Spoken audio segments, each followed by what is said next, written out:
सबको नमस्कार। किसानों ने कल एक दिन के उपवास का ऐलान किया है। उन्होंने अपील की है पूरे देश की जनता से कि उनके किसानों के समर्थन में सब लोग एक दिन का उपवास रखें। मैं भी उनके साथ कल एक दिन का उपवास रखूंगा।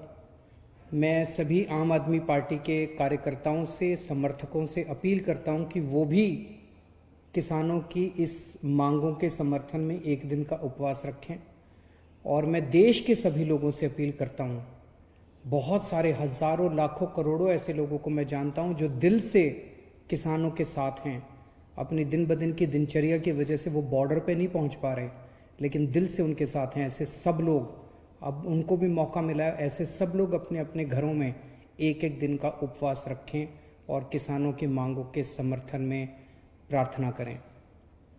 मैं देख रहा हूं पिछले कुछ दिनों से केंद्र सरकार के कुछ मंत्री और भारतीय जनता पार्टी के कुछ लोग बार बार कह रहे हैं कि ये किसान देशद्रोही हैं, ये आंदोलन देशद्रोहियों का है, यहाँ पे एंटी नेशनल लोग बैठे हुए हैं।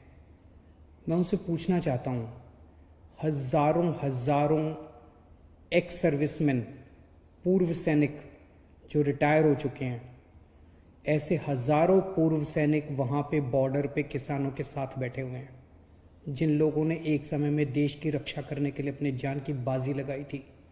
ऐसे हजारों सैनिक हैं जो अपने घरों में बैठ के उनके लिए दुआएं कर रहे हैं, प्रार्थना कर रहे हैं। ये सारे एंटी नेशनल हैं। मैं उनसे पूछना चाहता हूं, इनके मंत्रियों और भाजपा के नेताओं से, कि ऐसे कितने ही नेशनल और इंटरनेशनल खिलाड़ी हैं जिन्होंने देश के लिए इंटरनेशनल स्तर पे, अंतर्राष्ट्रीय स्तर के ऊपर देश के लिए नाम कमाया और देश के लिए मेडल जीत के लाए। ऐसे कितने ही खिलाड़ी वहां पे बॉर्डर बैठे हुए हैं किसानों के साथ, अपने अपने घरों में बैठ के वो दुआएं भेज रहे हैं उनको।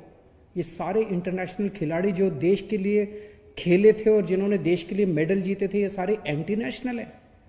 मैं पूछना चाहता हूं इन सारे बीजेपी के नेताओं और इन सारे मंत्रियों से, कितने सिंगर्स हैं, बॉलीवुड सेलिब्रिटीज हैं जो किसानों के बच्चे हैं।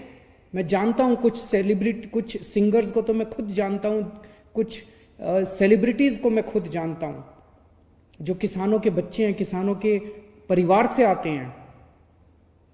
ये सब लोग जो इनको समर्थन कर रहे हैं, ये एंटी नेशनल हैं।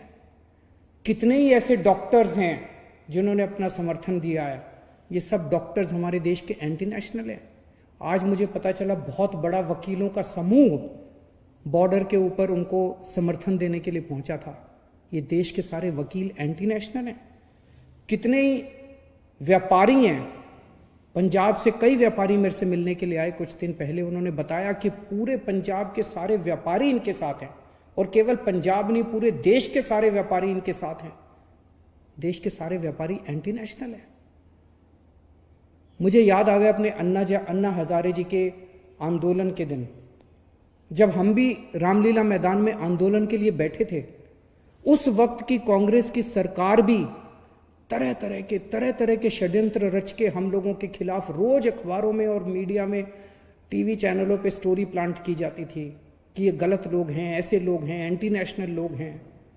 जिस तरह से हमारे आंदोलन को बदनाम करने की कोशिश की जा रही थी उन दिनों में कांग्रेस के द्वारा, आज वही कोशिश किसानों के आंदोलन को बदनाम करने के लिए बीजेपी कर रही है और सत्ता पक्ष कर रहा है।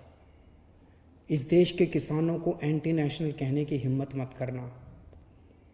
कुछ लोग ये कह रहे हैं कि इसमें तो कुछ चंद लोग, बस पंजाब के किसान, हरियाणा के किसान, कुछ चंद किसान इसमें शामिल हैं, बाकी जनता इसमें शामिल नहीं है। ये उनकी गलतफहमी है। मैं परसों एक शादी में गया था, 2-3 दिन पहले। वहां पे मैं कुछ लोगों से मैंने पूछा, मैंने कहा इन किसान बिलों के बारे में आपको क्या कहना है, आप क्या सोचते हैं। आपको जान के ताज्जुब हुआ कि मिडिल क्लास और अपर क्लास के लोग जो वहां मौजूद थे, उन्होंने मुझे कहा, सर ये बिल बड़े खतरनाक हैं। मैंने कहा क्यों? कहते सर इन बिलों में ये लिखा है कि अब कोई आदमी कितना भी अनाज जमाखोरी कर सकता है। अभी तक इस देश के अंदर जमाखोरी करना अपराध होता था।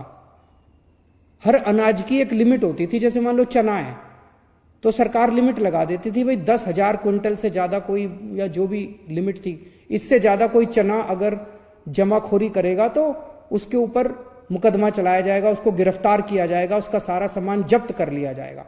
इस देश के अंदर जमाखोरी करना जुर्म होता था, क्योंकि जमाखोरी करने से कीमतें बढ़ती थी।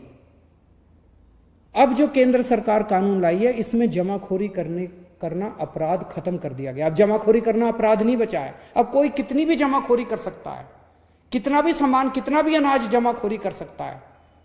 तो फिर तो जिनके पास पैसा है वो तो बहुत सारा अनाज स्टोर करके रख लेंगे अपने पास, बहुत सारा सामान अपना, बहुत अनाज अपने अपने गोदामों के अंदर स्टोर करके। फिर तो महंगाई बहुत बढ़ जाएगी। तो मुझे वो लोग कहने लगे, सर इससे तो महंगाई बहुत बढ़ जाएगी। कानून में ये लिखा है कि अगर महंगाई 1 साल में डबल जब तक नहीं हो जाती तब तक जमाखोरी करने में कोई पाबंदी नहीं होगी। तो इसमें हर साल महंगाई डबल होती जाएगी। आज अगर 20 रुपए किलो गेहूं है तो इस साल 40 रुपए हो जाएगी, अगले साल 80 रुपए हो जाएगी, अगले साल 3 साल में 160 रुपए। ये क्या है? तो मैं ये कहना चाहता हूं कि कोई ये गलतफहमी में ना रहे कि इस कानून के समर्थन में केवल चंद वो किसान हैं जो बॉर्डर पे बैठे हुए हैं, वो भी हजारों लोग बैठे हुए हैं। इस देश का एक एक आदमी इन कानूनों को समझ रहा है, हर आदमी इन कानूनों को समझ रहा है और इन कानून की बारीकियों को समझ रहा है। जो लोग अपनी जिंदगी में व्यस्त होने की वजह से बॉर्डर पे नहीं पहुंच पा रहे, उनका दिल वहीं है, किसानों के साथ है।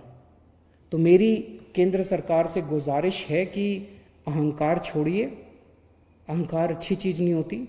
सरकारें जनता से बनती है, जनता सरकारों से नहीं बनती। अगर जनता इन तीनों बिलों के खिलाफ है तो इन तीनों बिलों को तुरंत रद्द किया जाए और एमएसपी के ऊपर किसानों की फसलें खरीदने की गारंटी देने का बिल बनाया जाए। जितनी भी किसानों की मांगे हैं, उन सारे किसानों की मांगों को तुरंत मंजूर किया जाए। नमस्कार।